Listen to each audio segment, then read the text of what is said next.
हाय friends, माझं नाव Tejas Diliprao Kajale. Physics with Tejas sir या चॅनल मध्ये आपलं स्वागत आहे. काल आपण एक इम्पॉर्टंट टॉपिक पाहिला होता ज्याचं नाव होतं पोटॅन्शिओमीटर. पोटॅन्शिओमीटर काय करते रे? तर तो माहित आहे का, सर्किट मध्ये जे आपण ईएमएफ अप्लाय केलेला आहे ते ईएमएफ मेजर करण्याचं काम करते आणि वायरचं ज्या काही वायरला आपण ईएमएफ अप्लाय केलेला आहे त्या वायरचं पोटेन्शियल डिफरन्स मेजर करते. म्हणजे दोन गोष्टी करते तो, एक तर ईएमएफ मेजर करतो आणि पोटेन्शियल डिफरन्स मेजर करतो. ठीक आहे, तर आज आपल्याला पाहायचं आहे युजेस ऑफ पोटॅन्शिओमीटर. ठीक आहे, आता युजेस ऑफ पोटॅन्शिओमीटर मध्ये पहिला यूज आहे to compare of EMF of cell. ठीक आहे, म्हणजे आपल्याकडे माहित आहे का एक पोटॅन्शिओमीटर राहणार आहे. कन्सिडर करा हे आपलं पोटॅन्शिओमीटर आहे, म्हणजे हे जे आहे हे पोटॅन्शिओमीटरचं स्ट्रक्चर आहे. जसं आपण काल काढलं होतं तशाच पद्धतीचं आपण पोटॅन्शिओमीटरचं एक स्ट्रक्चर काढलेलं आहे. ओके, त्याच्यानंतर माहित आहे का काय होतं पोटॅन्शिओमीटर? तर पोटॅन्शिओमीटर एक लॉंग वायर होती आणि त्या वायरला आपण ईएमएफ अप्लाय केलं होतं. ओके, तर ही जी दिसून राहिली तुम्हाला ए पासून तर बी पर्यंत ही एक लॉंग वायर आहे. ओके, आणि या वायरला आपण काय अप्लाय केलेलं आहे? ईएमएफ अप्लाय केलेला आहे. ठीक आहे, तर इन शॉर्ट हे जे स्ट्रक्चर मिळत आहे हे स्ट्रक्चर आहे पोटॅन्शिओमीटरचं. पण पोटॅन्शिओमीटरचा आपल्याला यूज करायचा आहे, पोटॅन्शिओमीटरचा आपल्याला वापर करायचा आहे. कशासाठी वापर करायचा आहे? तर ज्या ईएमएफ आहे आपल्याकडे E1 आणि E2 तर याचं कंपॅरिझन करण्यासाठी आपल्याला काय करायचं आहे? या पोटॅन्शिओमीटरचा वापर करायचा आहे. लक्षात, इथे तर आपण ईएमएफ अप्लाय केलेलाच आहे, नो डाऊट. पण हे ईएमएफ अप्लाय केला आपण फक्त पोटॅन्शिओमीटरला. पण हा जो पोटॅन्शिओमीटर आहे हे पोटॅन्शिओमीटर आपल्याला कशासाठी वापरायचा आहे? तर आपल्याकडे माहित आहे का दोन सेल राहणार आहे, त्या दोन सेलचं कंपॅरिझन करण्यासाठी आपल्याला माहित आहे का पोटॅन्शिओमीटरचा वापर करायचा आहे. म्हणून पहिला यूज आपला काय आहे? तर to compare of EMF of cell. ठीक आहे, तर इथे माहित आहे का दोन प्रकारचे मेथड्स आपल्याला पाहायचं आहे. तर त्याच्यातली पहिली जी मेथड आहे त्याला म्हणणार आहे मी ए. त्याला शॉर्ट मध्ये डायरेक्ट मेथड असं सुद्धा म्हटलं जाते. आणि दुसरी जी मेथड राहणार आहे त्या दुसऱ्या मेथडला म्हणणार आहे आपण सम अँड डिफरन्स मेथड. आलं लक्षात? म्हणजे तिथे माहित आहे का ईएमएफ आपल्याला कंपेअर करायला मिळणार आहे ऍडिशन करून आणि सबट्रॅक्शन करून. ओके, तर तो नंतरचा पार्ट आहे. आज आपल्याला काय शिकायचं आहे? आज आपल्याला शिकायचं आहे डायरेक्ट मेथड. डायरेक्ट मेथड म्हणजे आपण आता माहित आहे का E1 आणि E2 चं डायरेक्ट कंपॅरिझन करणार आहे. आता ते कशा पद्धतीने डायरेक्ट कंपॅरिझन करू ते आपण पाहणारच आहे. ठीक आहे, पण त्याच्या आधी ही जी डायग्राम आहे ही डायग्राम समजून घ्या. जसं मी तुम्हाला सांगितलं की हे माहित आहे का एक पोटॅन्शिओमीटरचं एक स्ट्रक्चर आहे, त्याला माहित आहे का आपण दोन सेल कनेक्ट केलेले आहे. बरोबर आहे?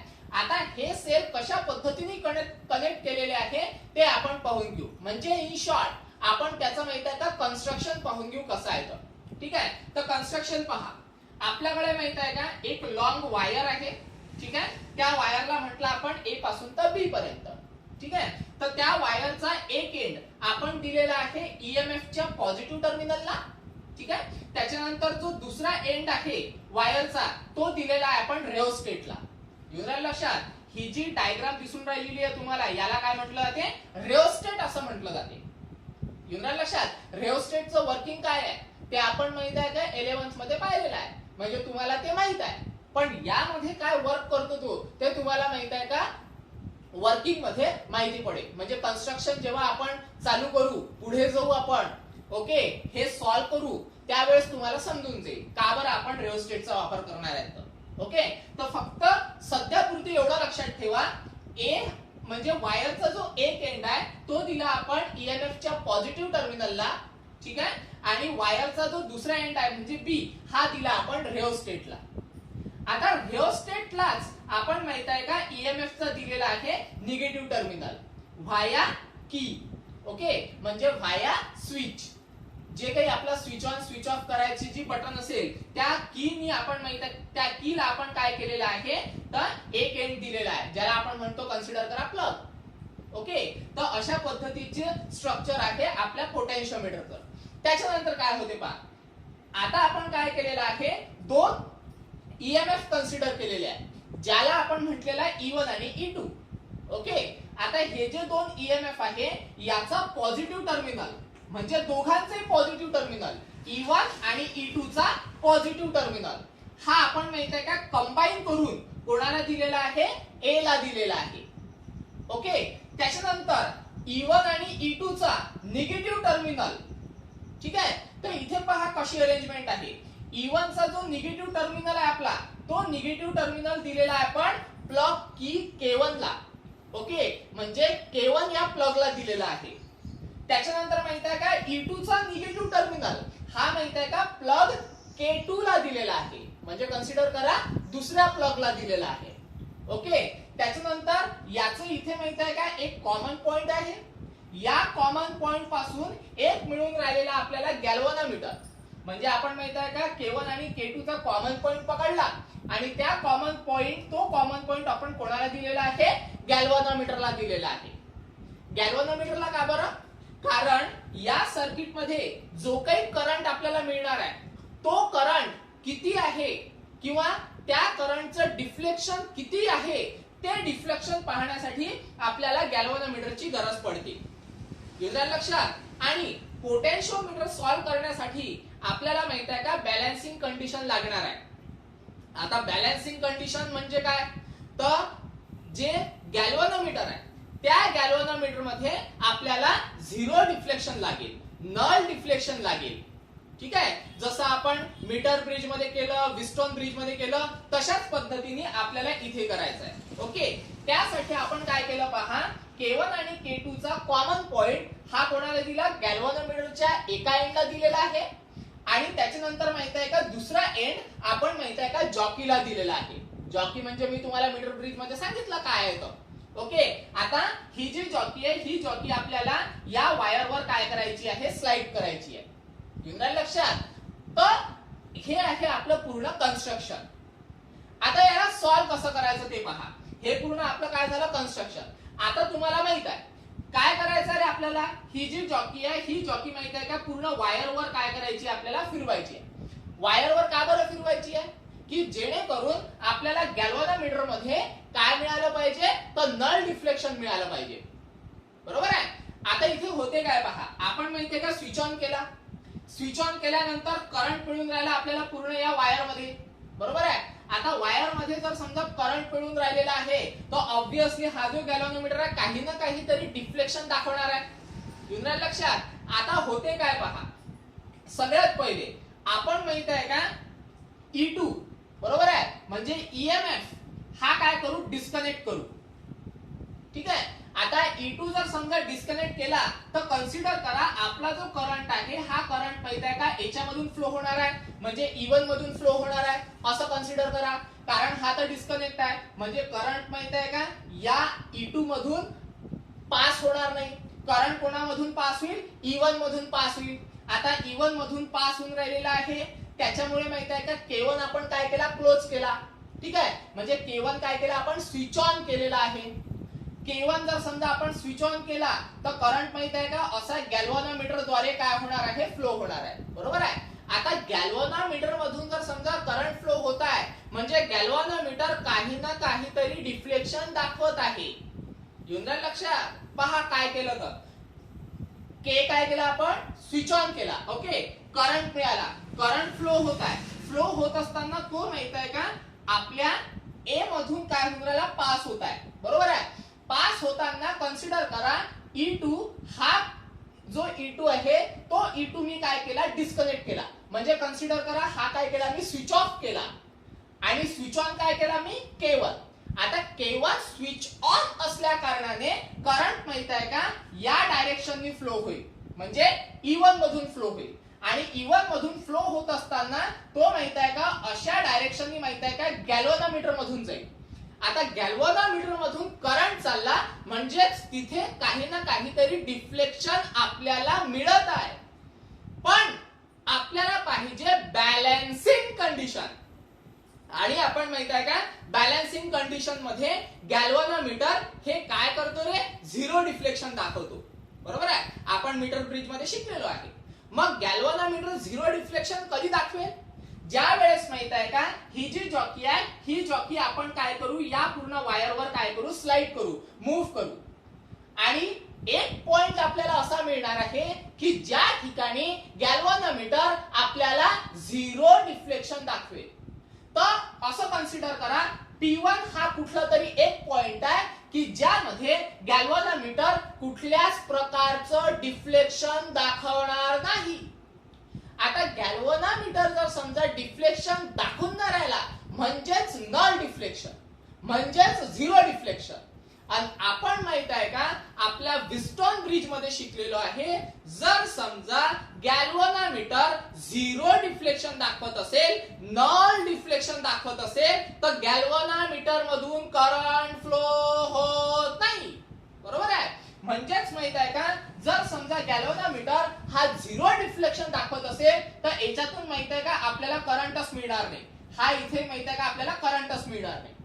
आता करंट मिळाला नाही म्हणजेच माहित आहे का ए मधून करंटच पास होणार नाही. करंट कुठून पास होईल सरळ पास होईल. ठीक आहे. तर कशातून पास होऊन राहिला कन्सिडर करा करंट आपल्या वायर मधून पास होऊन राहिलेला आहे. येऊन राहिलं लक्षात. हे झालं आपलं पहिलं कन्स्ट्रक्शन. तर याच्या अनुसार आता E1 मधून करंट फ्लो नाही होत आहे. बरोबर आहे. म्हणजेच माहित आहे का E1 चं पोटेन्शियल हे ड्रॉप होऊन राहिलेलं आहे. बरोबर आहे. मग E1 चं पोटेन्शियल कसं ड्रॉप होत आहे पहा. म्हणजे E1 चं पोटेन्शियल किती मिळते आपल्याला पहा. E1 okay is equal to किती पोटेन्शियल मिळेल आपल्याला V into AP1. Okay V into AP1 का बरं कारण माहित आहे का कन्सिडर करा A पासून तर P1 पर्यंतच पोटेन्शियल आपल्याला मिळणार आहे. कारण P1 ला काय आहे पोटेन्शियल झिरो. म्हणजे जसं जसं आपण माहित आहे का A कडे जाऊ तसं असं माहित आहे का आपल्याला पोटेन्शियल काय होत जाईल वाढत जाईल. बरोबर आहे. म्हणजेच इन शॉर्ट A पासून तर P पर्यंतच आपल्याला काय मिळणार आहे पोटेन्शियल मिळणार आहे. कोणाचं पोटेन्शियल मिळणार आपल्याला E1 चं. म्हणून मग आपण घेत असताना काय घेतलेलं आहे E1 is equal to AP1. येऊन राहिलं लक्षात. तर हे मिळालं आपल्याला पोटेन्शियल पहिलं ज्याला आपण म्हणू इक्वेशन नंबर 1. येऊन राहिलं. त्याच्यानंतर आता होते काय पहा. आता माहित आहे का काल आपण पोटेन्शियोमीटर शिकलो होतो. बरोबर आहे. त्यामध्ये एक कंडिशन आपण पाहिली होती. काय कंडिशन होती ती. ती कंडिशन होती कन्सिडर करा जर समजा आपल्याकडे व्होल्टेज असेल किंवा पोटेन्शियल असेल ते पोटेन्शियल हे डायरेक्टली प्रोपोर्शनल असते लेंथला. ओके अशा पद्धतीचं काहीतरी इक्वेशन आपण कालच्या पोटेन्शियोमीटरचे इक्वेशन मध्ये पाहिलं होतं. कालचं जर समजा तुम्ही थोडंसं रेफर केलं असेल व्हिडिओ बघितला असेल तर तुमच्या ते लक्षात येईल. ठीक आहे. पण आता व्होल्टेज किती आहे आपल्याकडे VAP1. बरोबर आहे. म्हणून मग व्होल्टेज काय घेऊ आपण VAP1. VAP1 का बरं कारण E1 चं जे पोटेन्शियल आहे किंवा E1 चं जे EMF आहे ते कोणाच्या मधात मिळणार आपल्याला A आणि P1 च्या मधात मिळणार आहे. म्हणजे पोटेन्शियल कोणाच्या मधात मिळेल A आणि P1 च्या मधात. बरोबर. म्हणून मग माहित आहे का आपण VAP1 घेतलं आणि हे डायरेक्टली प्रोपोर्शनल राहील लेंथला. पण कोणत्या लेंथला तर A पासून तर P1 पर्यंतच्या लेंथला. ठीक आहे. तर मग आता इथे म्हटलं आपण AP1 तर लेंथला आपण काय कन्सिडर करायचं 1 कन्सिडर करायचं. आलं लक्षात. म्हणजेच काय तर potential is directly proportional to the length 1. येऊन राहिलं लक्षात. त्याच्यानंतर पहा आता दिस एम्प्लाइज VAP1 हे ऍज इट इज ठेवू आपण. ओके डायरेक्टली प्रोपोर्शनल साइन हे जर समजा मी इक्वल टू च्या साइननी काय केलं रिप्लेस केलं तर तिथे माहित आहे का एक कॉन्स्टंट टर्म तयार होते. बरोबर आहे. तर ती जी कॉन्स्टंट टर्म आहे ती घेतो मी K. आता तुम्ही म्हणाल सर K काय आहे तर K आपण कालच पाहिलं होतं. काय पाहिलं होतं आपण K म्हणजे पोटेन्शियल ग्रेडियंट. बरोबर आहे. तर तो पोटेन्शियल ग्रेडियंट किती आला आपल्याकडे K आला आणि तो काय राहतो कॉन्स्टंट. त्याच्यानंतर L1 हा ऍज इट इज. L1 काय घेऊ आपण ऍज इट इज घेऊ. ठीक आहे. मग भाऊ AP1 ची व्हॅल्यू आहे ना रे आपल्याकडे. किती आहे व्हॅल्यू ती E1 आहे. बरोबर आहे. तर मग कन्सिडर करा this implies E1 is equal to काय मिळणार आपल्याला K इंटू L1. बरोबर आहे. तर हे कोणावरून घेतलं आपण तर फ्रॉम 1 वरून, तर लिहून टाकायचं फ्रॉम 1.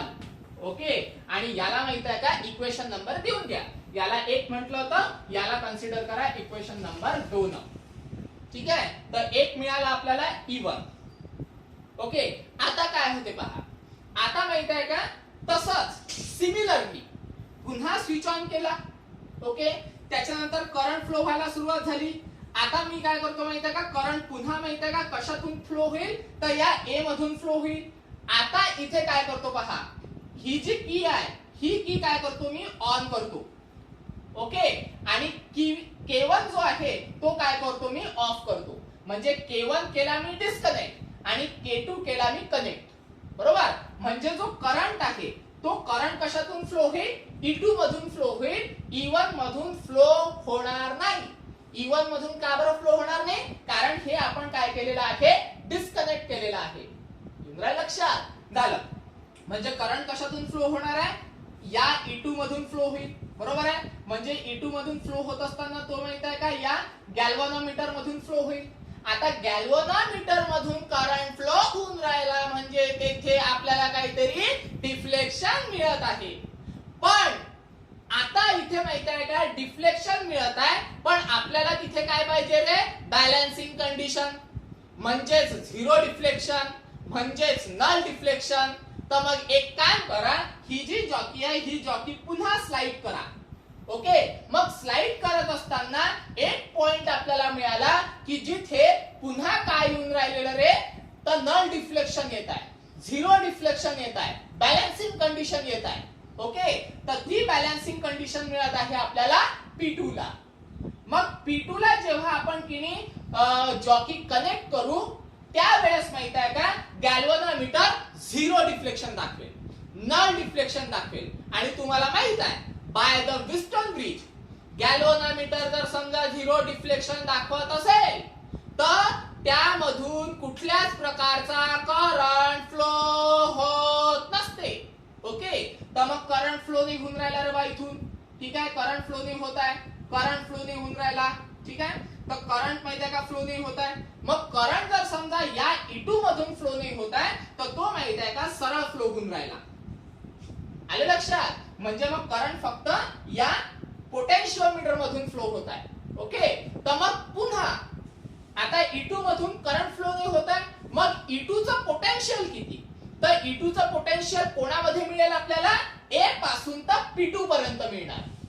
ओके, पहिले A पासून तर P1 पर्यंत मिळालं होतं E1 चं, आता E2 चं आपल्याला A पासून तर कुठपर्यंत मिळणार, P2 पर्यंत.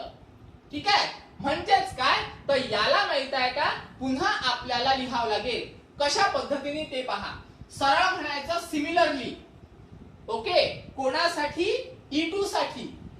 ठीक आहे, तर मग माहित आहे का E2 साठी पोटेन्शियल, पोटेन्शियल कुठून तर कुठपर्यंत, A पासून तर P2 पर्यंत.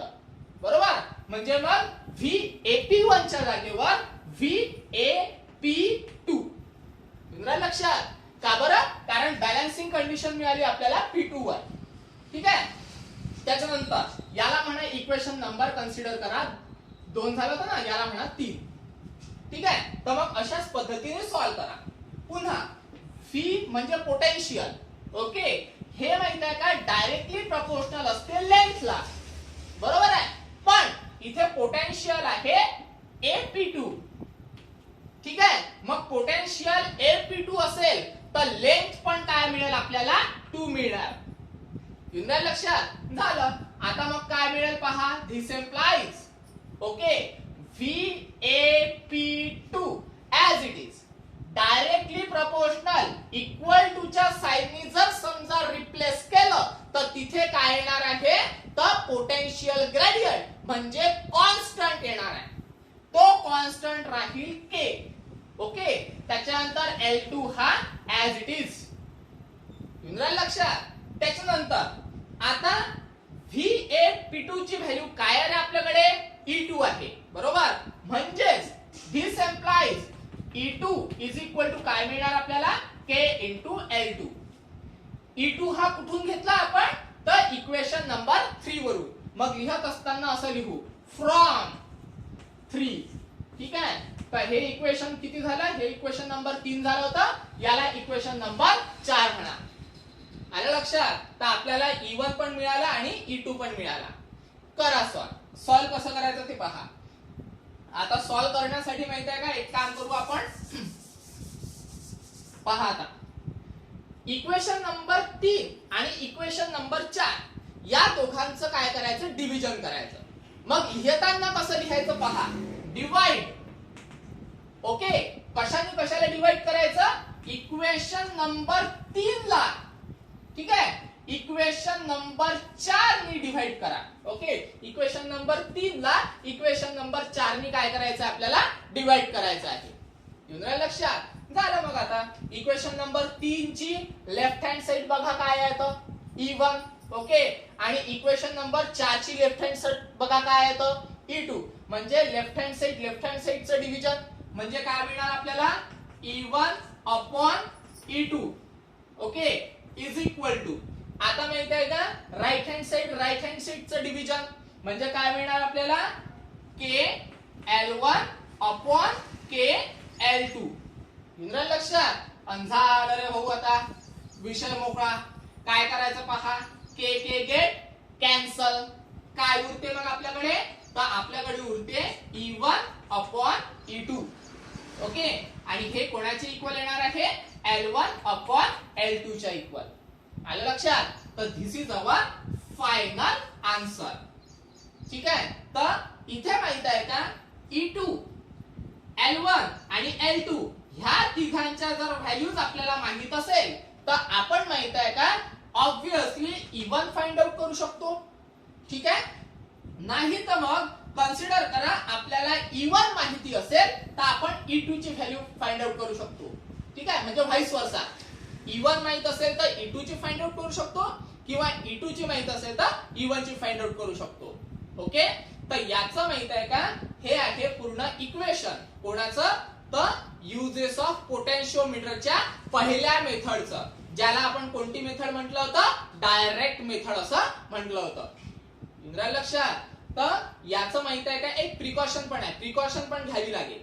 प्रिकॉशन काय घ्यावे लागणार, जी आपण माहित आहे का लंबी वायर घेतली ना, ती फक्त युनिफॉर्म असली पाहिजे, कुठे पण ब्रेकडाऊन झालेली नसली पाहिजे. कारण ब्रेकडाऊन जर झालेली असेल तर आपल्याला माहित आहे का, व्यवस्थित कंपॅरिझन मिळणार नाही. इंद्रा लक्षात. तर याला म्हटलं जाते युजेस ऑफ पोटेन्शिओमीटरची पहिली मेथड, की जी मेथड आपण कोणती पाहिली, तर डायरेक्ट मेथड. इंद्रा लक्षात. ठीक आहे. तर याच्या नंतरची जी मेथड आहे ती थोडीशी लेंदी आहे, ती आहे सम अँड डिफरन्स मेथड. त्याच्यामुळे ती आपण माहित आहे का, नेक्स्ट लेक्चरला पाहू. इंद्रा लक्षात. तर आज आपण इथे स्टॉप करू. काही समजलं नसेल तर फोन करून किंवा मेसेज करून तुम्ही मला विचारू शकता. ठीक आहे. धन्यवाद.